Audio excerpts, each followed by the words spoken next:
రష్యాలోని కామ్చట్కా ద్వీపకల్పంలో వచ్చిన భారీ భూకంపం ఎఫెక్ట్ ఇండియాకు లేదని భారత జాతీయ సముద్ర సమాచార సేవల కేంద్రం ఇన్కాయిస్ స్పష్టం చేసింది.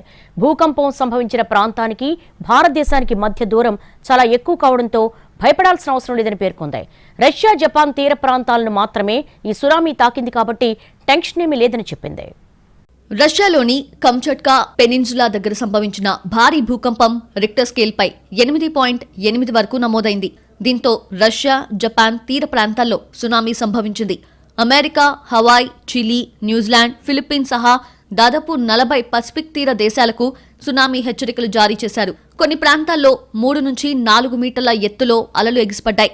రష్యాలోని సెవెరో కురిల్స్క్ వంటి పట్టణాల్లో ఓడరేవులు, భవనాలు నీట మునిగాయి. అయితే ఈ ఎఫెక్ట్ ఇండియా మీద ఉండదని భారత జాతీయ సముద్ర సమాచార సేవల కేంద్రం ఇన్కాయిస్ ఈ విషయంపై స్పష్టతనిచ్చింది.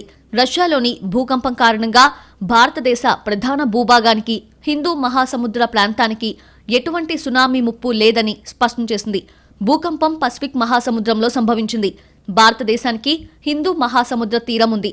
భూకంపం సంభవించిన ప్రాంతానికి, భారతదేశానికి మధ్య దూరం చాలా ఎక్కువ.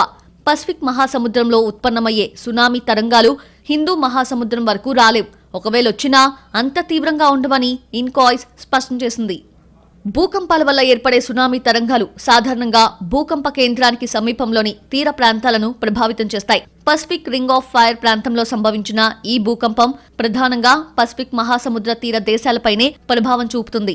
ఈ క్రమంలో 2004 సునామీ తర్వాత భారతదేశం సునామీ ముందస్తు హెచ్చరిక వ్యవస్థని గణనీయంగా మెరుగుపరిచింది. హైదరాబాద్లోని ఇన్కాయిస్ ఈ వ్యవస్థను పర్యవేక్షిస్తోంది.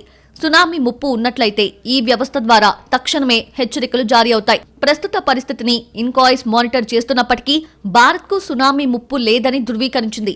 కాబట్టి ప్రజలు ఈ విషయంలో భయపడాల్సిన అవసరం లేదు.